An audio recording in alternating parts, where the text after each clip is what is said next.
2019 నుంచి 24 వరకు పదే పదే Telugu Desam party, Janasena party, Bharatiya Janata party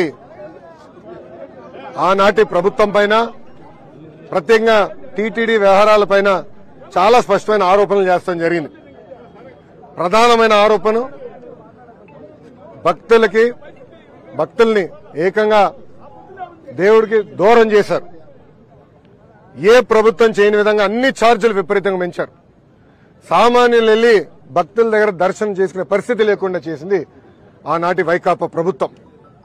అంతేకాదు ప్రజలందరూ సోషల్ మీడియాలో కానివ్వండి, మీడియా మిత్రుల ముందర కానివ్వండి, ఆనాడు చాలా స్పష్టంగా చెప్పారు, అన్నదానంలో నాణ్యత లేదు, తిరుమల లడ్డూలో నాణ్యత లేదు, లడ్డూ సైజు కూడా పడిపోయింది అని చాలా స్పష్టంగా ప్రజలు, భక్తులు ఆనాడు మాకు చెప్తాం జరిగింది.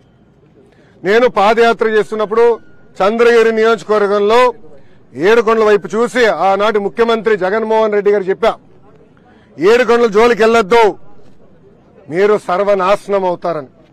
కానీ వినలేదు. అక్కడ కూడా ఎప్పుడు లేని విధంగా అవినీతి చేశారు. దాంట్లో భాగంగా కల్తీ నెయ్యి వాడటం జరిగింది.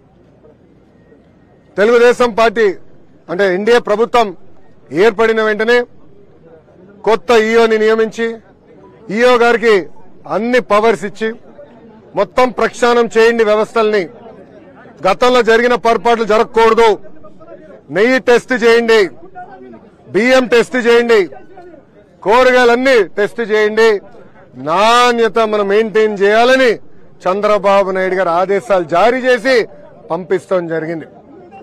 దాంట్లో భాగంగా ఈఓ గారు నెయ్యిని ప్రత్యేకంగా ఎన్డీడీబీ ల్యాబ్కి పంపిస్తే దాంట్లో చాలా స్పష్టంగా ఈరోజు మేము ఆధారాలు బయట పెట్టాం. చాలా స్పష్టంగా పంది మాంసం ఉందని, అదేవిధంగా బీఫ్ ఫ్యాట్ ఉందని, ఫిష్ ఆయిల్ అంటే చేప ఉందని చాలా స్పష్టంగా రిపోర్ట్లో వచ్చింది. చంద్రబాబు నాయుడు గారు ఏమైనా మాట చెప్తే ఆధారాలతో చెప్తారు. అందుకే నేను చెప్పారు, ఈ రోజు ఆధారాలు మేము బయట పెట్టాం. నిజంగానే చాలా బాధేస్తుంది. గతంలో ఎంతో మంది ముఖ్యమంత్రులు చూసాం, ఎన్నో ప్రభుత్వాలు మేము చూసాం, కానీ గత ప్రభుత్వం లాంటి ప్రభుత్వం ఏనాడు చూడలేదు.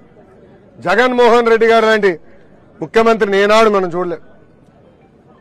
ముఖ్యంగా వెంకటేశ్వర స్వామి జోలికి వెళ్లారు, నాణ్యత లేకుండా చేశారు, దేవుడిని భక్తులకి దూరంగా చేశారు. ఒక మాట చెప్పాలంటే టీటీడీ కేవలం ఆనాటి ధనవంతులకి, ఇంకో పక్కన వాళ్ళ మిత్రులకి, శ్రేయోభిలాషుల కోసమే మెయింటైన్ చేశారు తప్ప సామాన్యులకి దూరం చేశారు. అందుకే సంస్కరణలు తీసుకొచ్చాం, పవిత్రం మేము కాపాడుతాం, దాంట్లో ఎలాంటి సందేహం లేదు. సంస్కరణలు తీసుకొస్తాం, మళ్ళీ పూర్వ వైభవం తీసుకొచ్చే బాధ్యత ఎన్డీఏ ప్రభుత్వం తీసుకుంటుందని ప్రజలందరూ తెలుపుకుంటూ నిజంగానే చాలా చాలా బాధేస్తుంది.